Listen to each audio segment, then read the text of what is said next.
कास्यपान्वय सञ्जातं नारायण पदाश्रितं श्रीमन्नारायणं वन्दे यतीश्वर श्रियाजुषम् पूर्णमिदं पूर्णमदः पूर्णात् पूर्णमुदच्यते पूर्णस्य पूर्णमादाय पूर्णमेवावशिष्यते ईशावास्यमिदगुं सर्वं यत्किञ्च जगत्यां जगत् तेन त्यक्तेन भुञ्जीधाः मा गृधः कस्य स्विद्धनम्। ఓం అస్మద్గురుభ్యో నమః. సాయిరామ్ స్వామీజీ కావచ్చు, స్వామివారు కావచ్చు, దాసురాలు కావచ్చు, ఈ సంకల్పాలు ఏవి మనవి కాదు. అది మనం గుర్తు పెట్టుకోవాలి.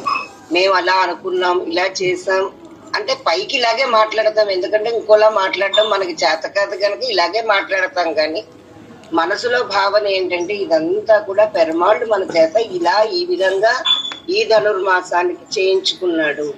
నాకు సెల్ఫ్ ఎక్స్పీరియన్స్ ఏంటంటే గత చిన్నప్పటి నుంచి పెద్దలో జరగడం నుంచి చిన్నప్పటి నుంచి అంటే జ్ఞానం వచ్చినప్పటి నుంచి చిరంజీవి స్వామి వారితో అనుబంధం ఏర్పడినప్పటి నుంచి ఒక 19వ ఏట నుంచి ధనుర్మాసం చేసుకోవడం జరిగింది. కానీ ఒకసారికి విలక్షణంగానే జరుగుతుంది ఈ వ్రతం అన్నమాట. ఎవరితో చేసుకుంటామో, పెద్దలు ఎవరితో మనం కలిసి కూడి మనం చేసుకుంటామో అన్నది అది ఎన్ని సంవత్సరాలు మనం చేసినా కూడా నిత్య నూతనంగానే అనిపిస్తుంది. మా నాన్నగారు అమ్మమ్మ గారు ఉండేవారు. ఆవిడ చాలా సెల్ఫ్ రెస్పెక్ట్ అనమాట. ఆవిడ ఎవరి దగ్గర ఆవిడంతటా ఆవిడే ఇండివిజువల్ గా ఉండే ఆవిడ సుమారు 80 సంవత్సరాలు ఒక్క టాకిని ధనుర్మాసం చేసుకునేవారు. ఆవిడ తులి పెద్ద గురువు గారి కూతురు అనమాట. ఆవిడ మా ముత్తమ్మమ్మ గారు. ఆవిడ వీళ్ళందరంటే మన ఇంటికి వచ్చినా సరే ఆవిడ ప్రసాదం ఆవిడే చేసుకుని, ఆవిడ ఆరోగ్యంలో ఆవిడే చేసుకుని, ఆ వయసులో ఒక 90 ఏళ్ళు వచ్చిన తర్వాత కూడా ఆవిడ సొంతంగా తెల్లారుజామున లేచి ఆవిడంతటా ఆవిడ ఒక స్టవ్ ఏదో పెట్టుకుని ఆవిడ ప్రసాదం ఆవిడ చేసుకుని అవన్నీ నేనైతే చిన్న వయసులో అంటే 10 సంవత్సరాల లోపులో అవన్నీ చూడటం జరిగిందనమాట. అంటే అప్పుడు తెలిసేది కాదు. కానీ ఓహో ఇది ఇంత విశిష్టమైనది కనుక వాళ్ళు తీరా చూస్తే మా పెరుమాళ్ళు నంబెరుమాళ్ళు అనుకుంటూ ఉండేవారు. తీరా చూస్తే నేను అనుకునేదాన్ని ఏదో పెద్ద ఇంత విగ్రహం ఏదో ఉంటుందని కాదు. ఆవిడ దగ్గర ఉన్న విగ్రహం చిన్న పాకే కృష్ణుడు ఉండేది. ఆ పాకే కృష్ణుడిలో మనం పూర్ణమిదం పూర్ణమదః అని మనం అనుకుంటున్నట్టుగా నువ్వు ఆరాధిస్తున్న స్వామిలో నువ్వు ఆ సర్వనియంత, సర్వవ్యాపకుడు, సర్వశక్తిమంతుడు అయిన ఆ పరమాత్మను నువ్వు దర్శించుకోగలిగితే నువ్వు ఎక్కడికి పరుగులు పెట్టవలసిన అవసరం లేదు. కోరికలు కోరుకుంటూ సేవించుకోవడానికి ఒక ఆలయంలో అక్కడక్కడ జరిగే వైభవాన్ని మనం చూడటానికి మనం వెళ్ళొచ్చు తప్ప నీకు ఇక్కడ ఉంటే ఆయన ఇవ్వలేనిది అంటూ ఏమీ లేదు. ఆ నమ్మకం, ఆ విశ్వాసం మనం పెట్టుకోవాలి. మనం ఏంటంటే మన పెరుమాళ ఆలయాల్లో కూడా మనకు అనుకూలంగానే 6-6:30కి ఆ సమయానికి ప్రారంభం చేస్తున్నారు ఇప్పుడు సమయాన్ని బట్టి. అందుకని హాయిగా మనం తెల్లవారుజామున ఇంట్లో చేసేసుకుని హాయిగా ఆలయాలకు వెళ్ళి సేవించుకోవచ్చు అనమాట. రెండూ చేసుకోవాలి. ఇది మన ఇంట్లో పెట్టుకున్న దీపం మన కోసం, ఆలయంలో పెట్టిన దీపం, కొండ మీద పెట్టిన దీపం అందరి కోసం. గోష్ఠి సత్సంగాలతో కూడి చేసుకోవడం అన్నది కూడా నేను అసలు మన మురళీకృష్ణమాచార్య స్వామి వారు చెప్పినట్టుగా అది చెయ్యాలి, ఇది చెయ్యాలి.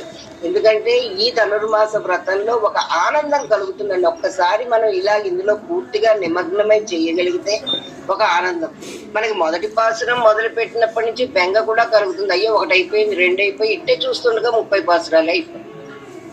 అందుకని కోరికలతో అంటే ఒకటి మన పెద్దలు ఇప్పుడు ఏదో చెప్తే ఇంకోలా అర్థమవుతుంది. మనకు అందరికీ సామాన్యమైన జోక్. మనం శంకరాభరణం సినిమా కథ చెప్తే వాళ్ళకి అడవిరావుడు సినిమా అర్థమవుతుంది అనమాట.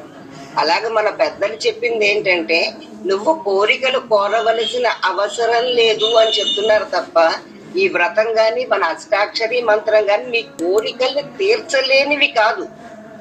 ఒక పెద్దవాడి దగ్గరికి వెళ్ళి, కోటీశ్వరుడి దగ్గరికి వెళ్ళి నువ్వు వెళ్ళి 100 రూపాయలు అడిగి తెచ్చుకోకూడదు. అది మన వాడి. అందుకని మనకి లేనిపోని అంటే మనకి అవసరమైన తెలివితేటల కంటే అనవసరమైన తెలివితేటలు ఎక్కువైపోయి మనకి వెళ్ళి కోరక్కర్లేదంటే ఓహో మన కోరికల్ని అష్టాక్షరి మంత్రం గాని ధనుర్మాస వ్రతం గాని తీర్చలేవేమో, మన కోరికల కోసం మళ్ళీ మనం ఇంకో ఇతర దేవతల్ని పట్టుకోవాలేమో అని తప్పుగా అర్థం చేసుకుంటున్నారు. కాదు, అంత గొప్పవి దగ్గరికి వెళ్ళి నువ్వు ఈ క్షణికమైనవి క్షుద్రమైనవి కోరుకోకర్లేదు. కోటీశ్వరుడు 100 రూపాయలు ఇవ్వలేడండి, ఈజీగా ఇస్తాడు. అది కాదు నువ్వు కోరుకోవలసిందని చెప్పడం అర్థం తప్ప, నువ్వు ఏం కోరుకున్నా మనకు అందుకనే అన్ని ఆ పాసురంలో 3వ పాసురంలో అమ్మ చెప్తుంది, నీకు ఈ లోకంలో కావలసినవి ఐహికమైనవి ఇస్తాయి, పారలౌకికమైన సంపదలు కూడా నీకు కలగ చేస్తుంది ఈ వ్రతం అన్నట్టుగా చెప్తారన్నమాట. అందుకని దాని మీద విశ్వాసం పెట్టి నీకు హాయిగా తెలుసుకుంటూ, అంటే ఇప్పుడు నాకు చాలా సంతోషం అంటే ఎప్పుడో 16వ తారీఖున కళ్ళు తెరవకుండా మనం 10-15 రోజుల ముందర నుంచే ఆ వ్రతం యొక్క దృష్టిలోకి మన అందరం వెళ్ళేటట్టుగా తీసుకెళ్లారు మన పెద్దలందరూ కూడా. అందుకే నా హ్యాంగ్ ఓవర్ లో హాయిగా వ్రతం పూర్తి చేసుకుందాం. సరే, మనం ఈ తిరుప్పావై పాసురాలు అన్ని మనం చెప్పుకోగలిగాం. అయితే క్రమం ఇంకొకసారి మనం తెలుసుకుందాం. మనం ముందర నామాలు అవి చదివిన తర్వాత మొదటి ఆరాధన పూర్తయి మనం కట్టు పొంగలి ఆరగింపు చేస్తామని తెలుసుకున్నాం కదా.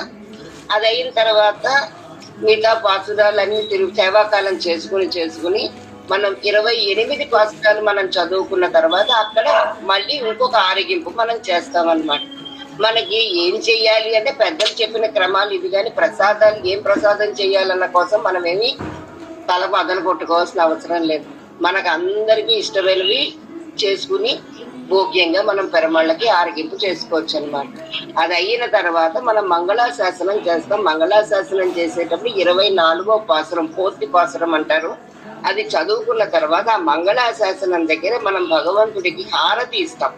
ఆ హారతి ఇచ్చినప్పుడు చదువుకునే శ్లోకాలను ఇవాళ మనం నేర్చుకుందాం అన్నమాట. అందరికీ వచ్చే ఉంటే అయినా ఇంకొకసారి. తిరుమలరావు సూర్య గారు ఉన్నారమ్మా? ఉన్నానండి. మీరు మీ దగ్గర పుస్తకం ఉంటే 45వ పేజీ తీయండి. ఆ పూర్తి పాసురం అన్నది మనం చదువుకుంటాం. అది మనం అనవద్యం కనుక చదువుకున్న తర్వాత ఈ హారతిస్తూ ఇవి మనం చదువుతాం అన్నమాట. నేను చెప్తాను, మీరు రిపీట్ చేయండి అమ్మా. సరే.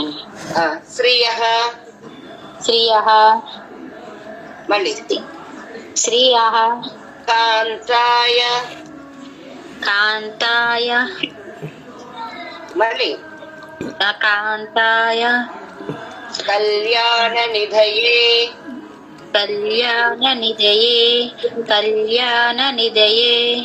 విధయేర్ధినాం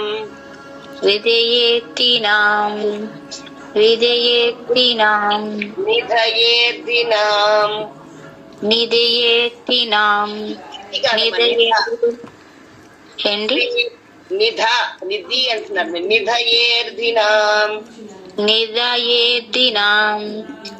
నిధయేర్ధినాం శ్రీ వెంకట నివాసాయ శ్రీనివాసాయ మంగళం. లక్ష్మీ చరణ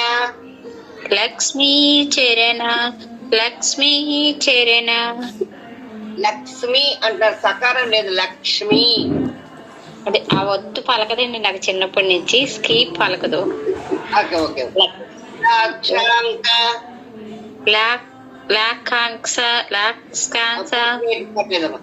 అన్ని అవే వచ్చాయి మీకు.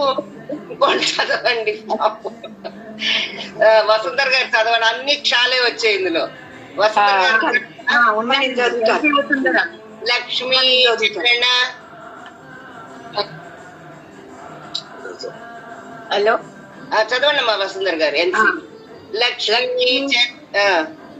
లక్ష్మీ చరణ లాక్షాంక సాక్షాత్ శ్రీవత్సవక్షసే క్షేమంకరాయ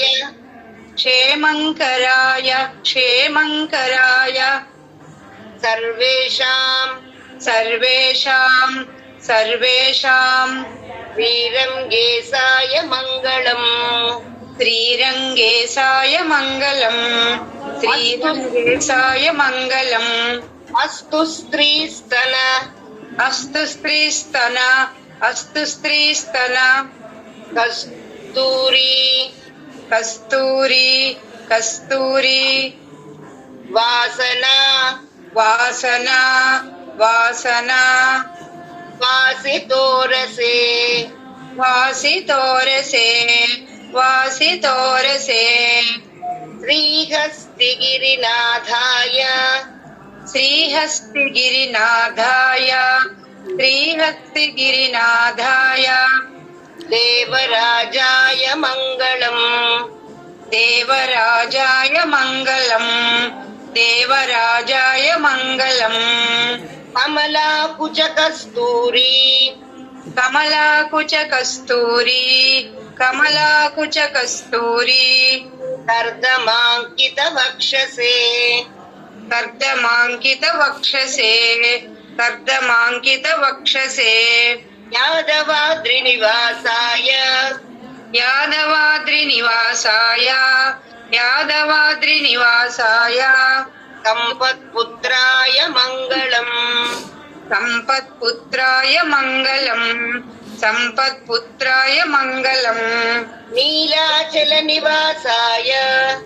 नीलाचलनिवासाय नीलाचलनिवासाय नित्याय परमात्मने नित्याय परमात्मने नित्याय परमात्मने सुभद्रा प्राणनाथाय सुभद्रा प्राणनाथाय सुभद्रा प्राणनाथाय जगन्नाथाय मङ्गलम् जगन्नाथाय मङ्गलम् जगन्नाथाय मङ्गलम् జై శ్రీమన్నారాయణ.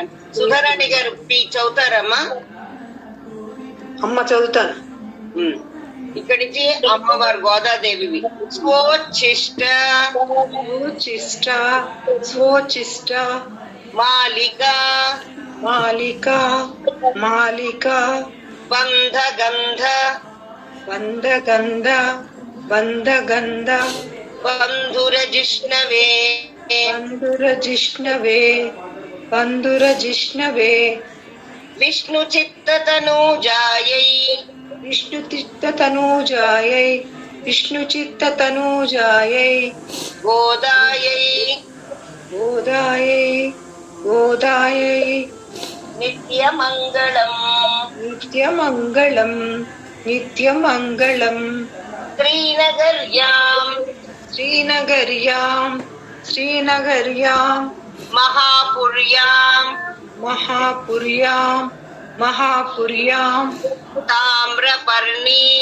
తామ్రపర్ణి తామ్రపర్ణి ఉత్తరే తటే ఉత్తరే తటే ఉత్తరే తటే శ్రీతిం త్రిణి శ్రీతిం త్రిణి శ్రీతింత్రిణి శ్రీత్రింత్రిణి మూలధామ్నే మూలధామ్నే మూలధామ్నే శఠకోపాయ మంగళం షటకోపాయ మంగళం షటకోపాయ మంగళం శేషోవా శేషోవా శేషోవా సైన్యనాదోవా సైన్యనాదోవా సైన్యనాదోవా శ్రీపతిర్వేది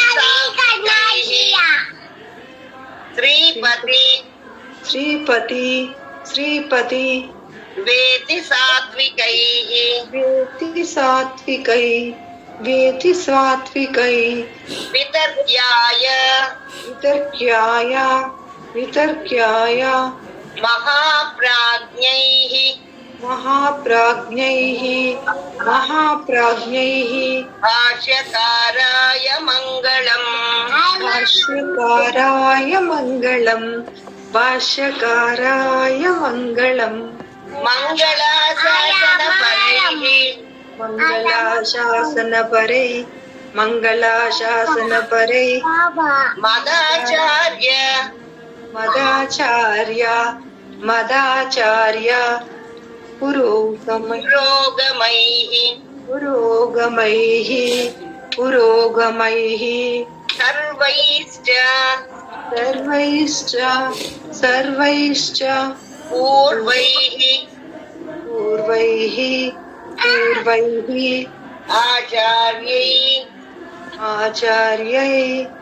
ఆచార్యై సత్కృతాయాస్తు మంగళం. సత్కృతాయాస్తు మంగళం. ఈ సబ్జెక్ట్ చదివే ఉంటారా? మనం అద్వైత సిద్ధాంత మన ఆచార్యుల మంగళం కూడా మనం చదువుకోవచ్చు అన్నమాట. మన సమగ్రైన ఆచార్యుల మంగళం కూడా మనం చదువుకుని మంగళాశాసన పరై మనకి ఉత్తారక ఆచార్యులు అంటే మనకు సమాశ్రయణం చేసిన ఆచార్యులు, ఉపకారక ఆచార్యులు అంటే మనం ఎవరెవరి దగ్గర గ్రంథాలు నేర్చుకున్నామో వాళ్ళకి ఎవరైనా తనవి ఉంటే అవి కూడా మనం ఇక్కడ చదువుకున్న తర్వాత మంగళాశాసన పరైకని మనం చదువుకుంటాం అన్నమాట. అదంతా అయిన తర్వాత సమస్త పరివారాయ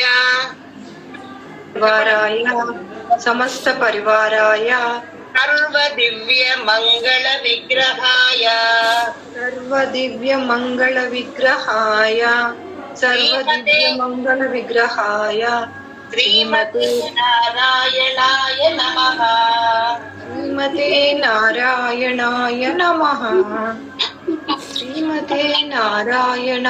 నమః. జయ శ్రీమన్నారాయణ. తర్వాత మగవాళ్ళు ఎవరన్నా చేస్తే ఇక్కడ సువర్ణ మంత్ర పుష్పం సమర్పిస్తారు. అది అయిన తర్వాత ఈ శాంతమరే పాసురాలు 29, 30 పాసురాలు ఏవైతే ఉన్నాయో అవి వింజామర వీస్తూ ఆ 2 పాసురాలు కూడా 2 సార్లు ఒక్కొక్కటి చదువుతాం అన్నమాట. అది చదివిన తర్వాత అంటే నేను కంగారుగా చెప్పుకున్నామేమో మళ్ళీ చెప్తున్నాను. అది అయిన తర్వాత మళ్ళీ హారతి ఇస్తూ రామలక్ష్మి గారు మ్యూట్లోకి వెళ్ళాలమ్మా. కుక్కడపాడు రామలక్ష్మి గారు. అది అయిన తర్వాత మనం ఏ రోజు పాసురం ఆ రోజు 2 సార్లు విన్నపం చేస్తామన్నమాట. 2 సార్లు విన్నపం చేసిన తర్వాత మళ్ళీ హారతిస్తూ విన్నపం చేస్తాం. ఇది చాలా ముఖ్యమైనది అన్నమాట. అంటే ఈ రోజు ఈ పాసురం అంటే అమ్మ కూడా ఈ 30 రోజుల ధనుర్మాసంలో ఒక్కొక్క రోజు ఒక్కొక్క పాసురాన్ని స్వామి దగ్గర సమర్పించినట్టుగా మనకి పెద్దలు చెప్తారన్నమాట. అందుకని అది అయిన తర్వాత జై శ్రీమన్నారాయణ. ఇక్కడ పేర్లు ఇచ్చిన వాళ్ళల్లో గోదా గారు ఉన్నారమ్మా. ఇవి చదువుతాం మళ్ళీ. కర్కటే పూర్వ ఫల్గుణ్యాం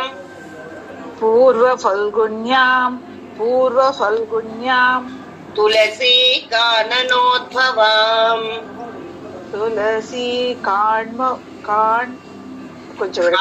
కాననం అంటే తులసి కాననం అంటే తులసి వనంలో అన్నమాట. తులసి అక్కడ ఉద్భవించింది ఆవిడ. తులసి కాననోద్భవాం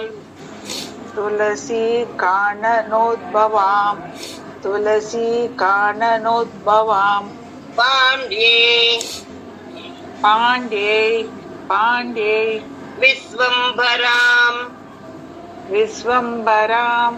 విశ్వంభరాం గోదాం వందే శ్రీరంగనాయకీం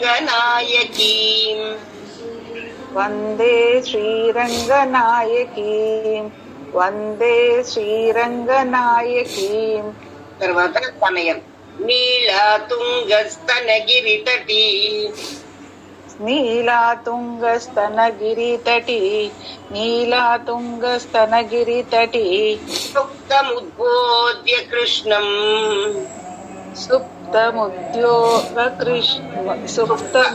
అంటే నిద్రపోతున్నా, ఉద్బోధ్య అంటే లేపడం. సుప్తముద్బోధ్య కృష్ణం సుప్తముద్యోప్య కృష్ణం ఉద్బోధ్య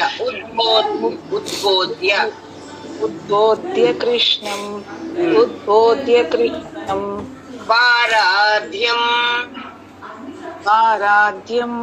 పారాధ్యం త్వం శృతి శతస్థిర చిత్తమధ్యాపయంతి సిద్ధమధ్యాపయంతి సిద్ధమధ్యాపయంతి ఓచిష్టాయాం సోషిష్టాయాం సోషిష్టాయాం రజనిగళితం స్రజినిగళితం యా బలాత్కృత్య భుంక్తే యా బాలాకృత్య భుంక్తే యా బాలాకృత్య భుంక్తే గోదా తస్యై గోదా తస్యై సమయిదమిదం నమ ఇదమిదం భూయ ఏవాస్తు భూయః భూయ ఏవాస్తు భూయః. ఇక్కడికి ఒక భాగం పూర్తయింది. మనం అనుకున్న ఒక ఆర్యగురుం భజేత్. అస్మద్గురుభ్యో నమ, పరమగురుభ్యో నమ. ఈ గోష్ఠికి, ఈ ధనుర్మాస వ్రత శిక్షణ శిబిర గోష్ఠికి అనేక దాసోహాలు సమర్పించుకుంటూ, ముందుగా ఈ పద్మావతి రామానుజమ్మ అమ్మగారికి అనేక దండవత్ ప్రణామాలు ఆచరిస్తూ, చక్కగా ఇన్ని రోజుల పాటు చాలా అద్భుతంగా చెప్పానుగా, మొదటి నుంచి అది చెప్తున్నాను, చంటి పిల్లలు గోరు ముద్దలు తీర్పించినంత సులభంగా చాలా మంచిగా నేర్పారు. ప్రతి అక్షరము పొల్లుపోకుండా, తొందర హడావుడి లేకుండానే చాలా సవ్యంగా, చాలా సక్రమంగా జరిగింది. అయితే ఇంక ఈ రోజు నుంచి మనకి తిరుక్కార్తి సందర్భంగా మిగతావన్నీ మనం నిగమనం ఉందిగా, ప్రబంధ నిగమనం జరుగుతుంది కాబట్టి ఇప్పుడు మన ఆలయాలకు నిన్న మన ప్రళయకృష్ణమాచారి గారు చెప్పారు ఒక మాట. ఏంటంటే మన ఇంటిలోనే కాదు, ఇది ఆ దేవాలయాల్లో కూడా జరగాలి అని చెప్పేసి చెప్పారు. ఎందుకంటారంటే ఆ మాట అమ్మవారి యొక్క ధనుర్మాస వ్రత నియమము ప్రణాళికే అది. ఒకరు కాదు, ఒకరింటిలో వారే కాదు, గోష్ఠి తత్వాన్ని, ఈ సమైక్య భావనను చాటడమే ఈ వ్రతం యొక్క ముఖ్య ఉద్దేశం. అందరూ కలుపుకుని పువ్వు కరిస్తే మాల అయ్యి స్వామివారి యొక్క ఎలా అయితే కంఠం అలంకరిస్తుందో, అలాగే మనం దగ్గర ఉన్న దేవాలయానికి 4 గంటల 5 గంటల సమయానికి అక్కడ ఉన్న ఆచార్యులు అంటే అర్చక స్వాములతో ఒకసారి మాట్లాడుకుని మనం వెళ్తే, ఒక రోజు వెళ్తే 2 రోజులు వెళ్తే మనకి ఎవరున్నారు ఎవరు రాలేదు అనేది ఇక్కడ సమస్య కాదు. దయచేసి ఆ సమస్యను పక్కన పెట్టి మనం పెడుతున్నాం, మనతో పాటు ఇంకో నలుగురు చెప్పుకుని తీసుకువెడుతున్నాము, అవకాశం ఉంటే అని చెప్పి వెళ్ళి స్వామివారి దగ్గర ఈ ఏదైతే మనం తిరుపతిలో వచ్చి తిరుపావి సేవించుకున్నామో వాటిని అక్కడ నిత్యారాధన అంటూ జరుగుతుంది దేవాలయాల్లో. ఆ నిత్యారాధన ఇంకోవైపు తెల్లవారుజామున ముగించుకున్నాక మనం కొంచెం ఆ పారాయణ కనుక చేసుకోవడం అనేది ఒక పద్ధతిగా పెట్టుకున్నాం. అంటే ప్రసాదాలు వస్తాయా అవేవి కాదు. మనం వెళ్ళాము, మనం మొదలు పెట్టామంటే 1వ రోజు 2వ రోజు 3వ రోజు తర్వాత 4వ రోజు ఇంకో 2-3 వస్తారు. అసలంటూ పారాయణ జరుగుతుంది అంటే కనుక తప్పనిసరిగా మిగతా వాళ్ళు ఖచ్చితంగా వస్తారు. ఎవరు రావట్లేదని ఆగిపోయేవాళ్ళు ఎక్కువ, ఎవరు ముందు అడుగు వేస్తారు అని. అదిగేదో గోదామ్మవారి లాగా, గోదామ్మవారి యొక్క ఆ అనుగ్రహంతో మనం ముందు అడుగు వేసి వెళ్ళి ఆ పారాయణ ఏదైతే ఉందో ఆ పారాయణను మనం సక్రమంగా పూర్తి చేసుకుని, ఒక 10 మంది ఉన్నారనుకుందాం, 5గురు ఇటు 5గురు అటు అని మొన్నటి పన్నడి, మొదటి 4 ఒకరు, తర్వాత 4 ఒకరుగా చేసుకోవడం. లేదా 2-3 ఉన్నారనుకోండి, మొత్తం పాసురానుసంధానం మెల్లగా చాలా ప్రశాంతంగా మెల్లగా చేసుకోగలిగితే అది కొంత సౌలభ్యం. తర్వాత ఒక 4-5 రోజులు జరిగితే వచ్చేవారు అక్కడ జరుగుతోంది కాబట్టి, అక్కడ ధనుర్మాసం కాబట్టి వస్తామనేవారు ఉంటారు. లేదు ఈ ధనుర్మాసానికి ఏదో మన ప్రసాద వినియోగానికి మేము ఇస్తాము అని నలుగురికి పెట్టండి అనేవారు ఉండొచ్చు. అర్చకులకి కూడా చాలా సౌలభ్యంగా ఉంటుంది. ఇది క్రమంగా జరిగితే తర్వాత అనుచారంగా అదే అలవాటుగా మారిపోతుంది. ఇది ఇలా చేయడం అనేది శ్రేష్టతం. ఇంటి దగ్గర చేయడానికి అవకాశం లేకపోయినా, అంటే ఇంటి దగ్గర చెయ్యకపోయినా దేవాలయానికి వెళ్ళి చేసుకోవడం అనేది చాలా విశిష్టమైనదిగా మన ఆచార్యుల వారు నిన్న మనకు చెప్పింది. అలాగా అక్కడికి వెళ్ళి ఈ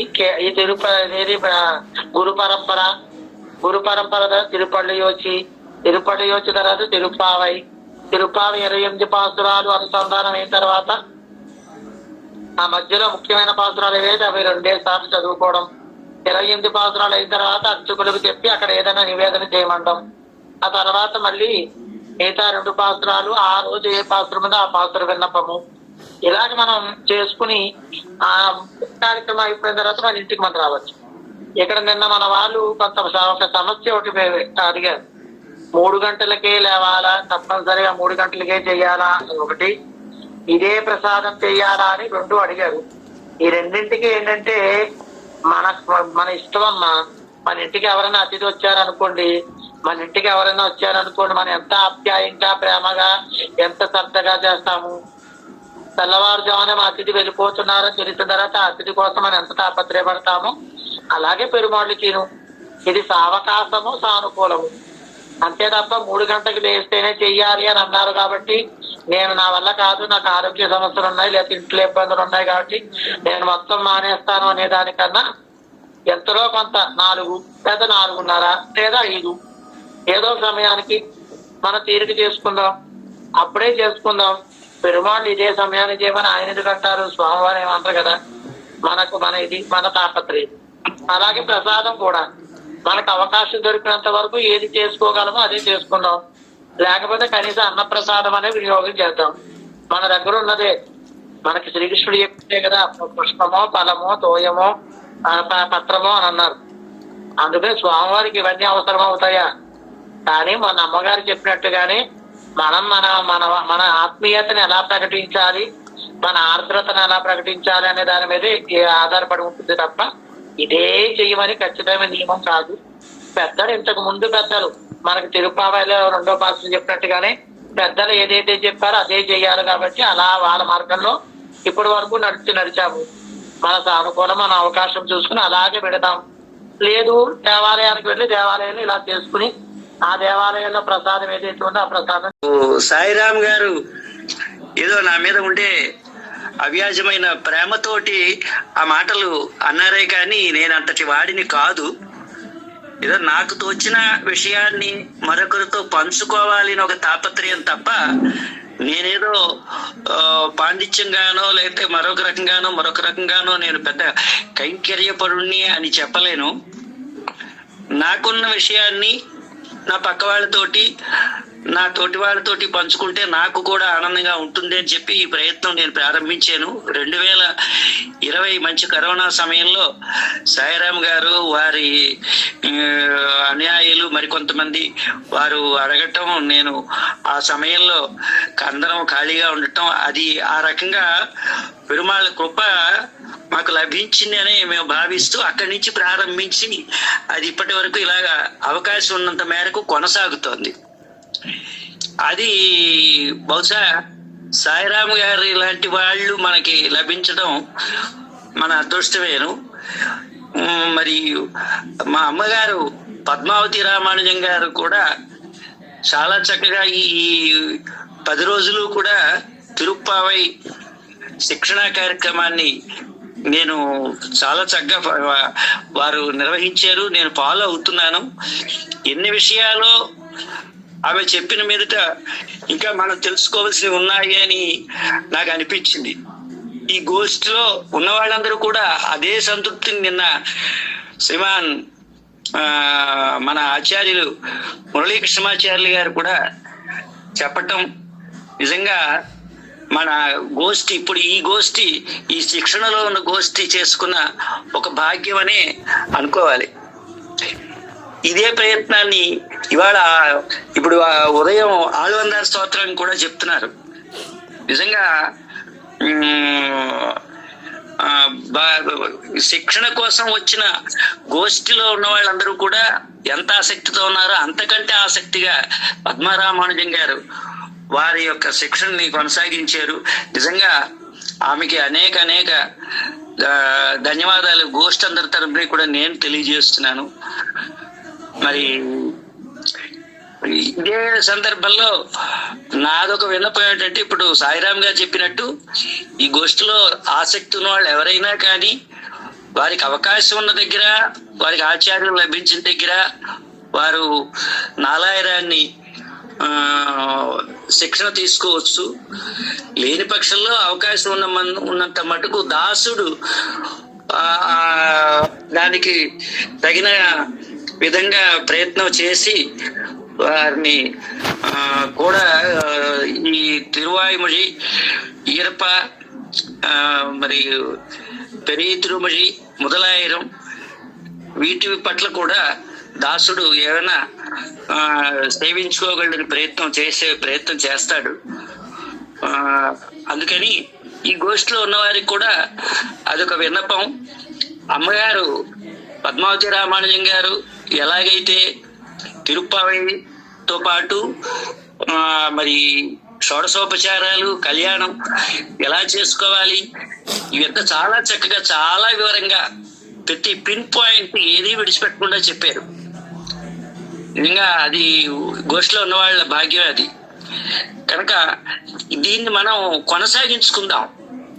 ఇవాళ ఈ తిరుప్పావై దగ్గర నుంచి ప్రారంభించి మనకి ఇదే కాదు, నిత్యానుసంధానంలో ఏవైతే మనకి ఇతర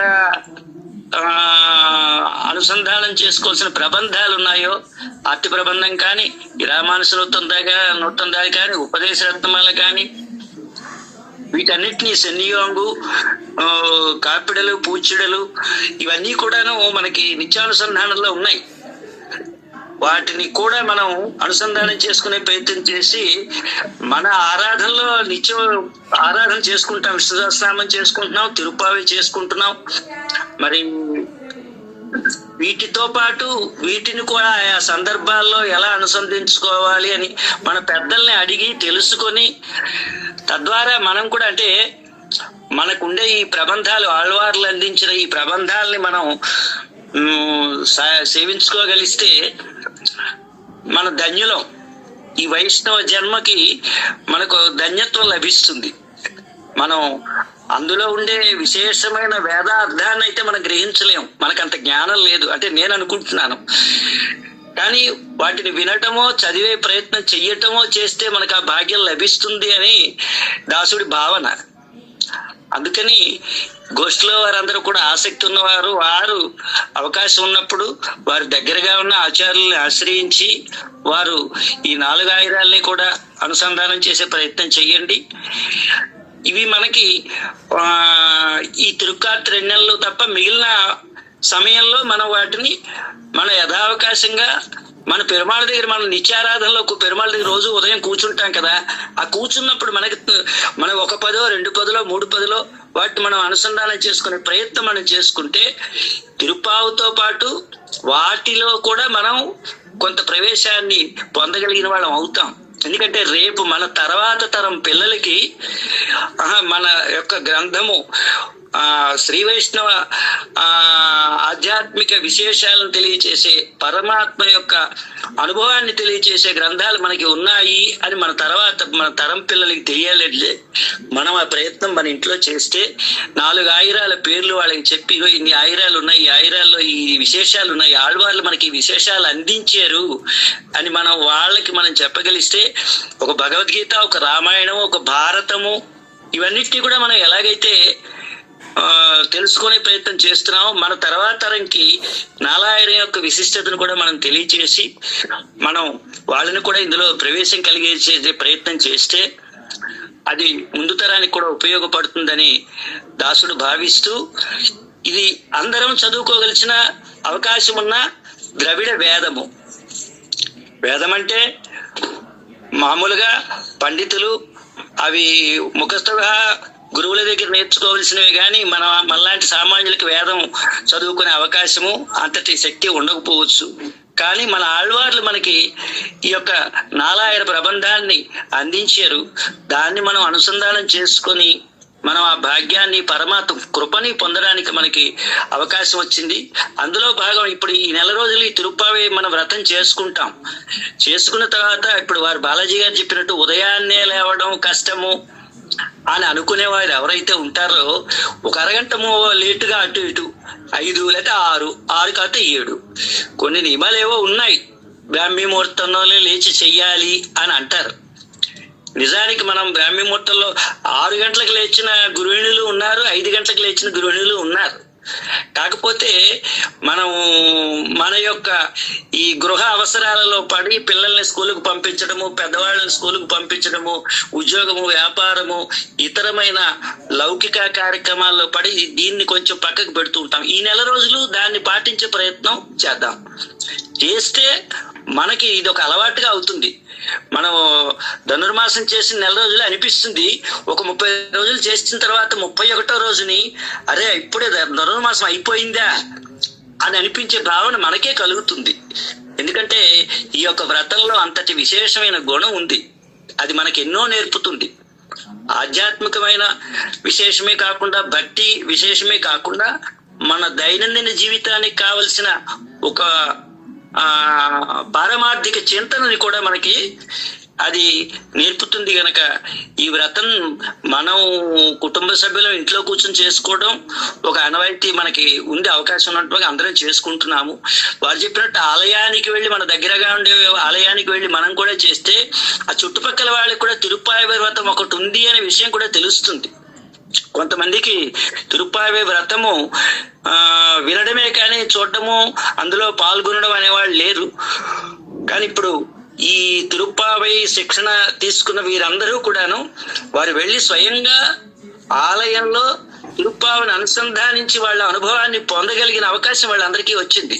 అటువంటి అనుభవం అవకాశం మన కోవెల్లో మనం చేస్తుంటే మన పక్క వాళ్ళు అరే ఈ సంవత్సరం కాకపోతే వచ్చే సంవత్సరమైనా తిరుప్పావై నేర్చుకొని మనం తిరుప్పావైని ఆలయంలో గోష్ఠి అందరితోటి కలిపి అనుసంధానం చేసుకునే భాగ్యాన్ని పొందుదామని వాళ్ళకి అనిపిస్తుంది, మన చూసిన వాళ్ళకి. కనుక మనం ఇది నిన్న మురళీకృష్ణమాచార్య గారు చెప్పినట్టుగా మన సాంప్రదాయాన్ని, మన వైష్ణవ భక్తి తత్వాన్ని ముందుకు తీసుకెళ్ళటానికి తిరుప్పావై వ్రతం అనేది ఒక మంచి సాధనము. ఇవాళ ఇతర మార్గాలలో ఉండే వాళ్ళందరూ కూడా రకరకాల మాలలు వేసుకొని ఎలా నడుస్తున్నారో ఈ నెల రోజులు మనం వేసుకొని గోదామాల, ఈ గోదామాల మనకి లభించింది, ఈ అమ్మవారు ఆండాడు మనకి ఇచ్చింది. దీన్ని ధరించి స్నానమాడు వ్రతము అని ఒక పేరు పెట్టుకుని ఉదయాన్నే లేచి అన్ని సంప్రదాయాల్లోనూ ఉదయాన్నే లేచి స్నానం చేయడం అనేది ఉంది. మన దాంట్లో కూడా అంతకంటే విశేషమైన భావన ఉంది గనక దాన్ని మనం ఆచరించి మన పక్క వాళ్ళు కూడా అర్థమయ్యేటట్టుగా వాళ్ళకి మనతో పాటు కోవెలకు ఎవరైనా ప్రోత్సహించి తీసుకెళ్లి కూర్చోపెడితే వాళ్ళకి ఒకసారి 2 సార్లు కొంచెం ఇబ్బంది అనిపించినా తర్వాత కొంచెం అలవాటు పడి ఇందులో ఇంత విశేషం ఉంది అని వాళ్ళు తెలుసుకొని దాన్ని అనుసరించి ముందుకెళ్లే అవకాశం ఉంటుంది. గనక దాసుడి ఆలోచన ఇది. ఇంతకంటే దాసుడికి చెప్పగలిచిన అవకాశం లేదు. కనుక పెద్దలందరూ మన్నించి దాసుడు ఏదైనా చెప్పలేని మాటలు చెప్పుంటే క్షమించి ఈ అవకాశాన్ని దాసుడికి ఇచ్చినందుకు గోష్ఠికి అందరికీ కూడాను అనేక దాసోహాలు తెలియజేసుకుంటూ జై శ్రీమన్నారాయణ. తీసుకుని వద్దాం. ఇలాగ కొనసాగిస్తే కొన్నాళ్ళకి మిగతా వారు కూడా ఖచ్చితంగా మనతో ఆ గోష్ఠితో అనుబంధం అవుతారు. ఇది జరుగుతుంది. ఇందులో ఏదైనా మిగతా లోటుపాట్లు ఉంటే అమ్మగారు కూడా మంచిగా మీ ప్రశ్నలు ఫోన్ ఉంటే అడగచ్చు. అమ్మగారు కూడా మంచిగా సమాధానాలు చెప్తారు. ఇందులో నియమం ఏమిటి? నియమం అంటే ఏది లేదండి, మనం ఏర్పరచుకున్నదే నియమం. అది పెద్దల ద్వారా పెద్దలు ఏం చెప్తారో అలా చేసుకున్నామా ఒక రకం, లేదు మనకు అనుకూల బట్టి మనకున్న అవకాశాన్ని బట్టి అయినా చేద్దాం. చెయ్యకుండా ఆపకుండా ఏదో ఒకటి చేసామనుకో అది మనకు కొంచెం ఇదిగా ఉంటుంది. అడిగే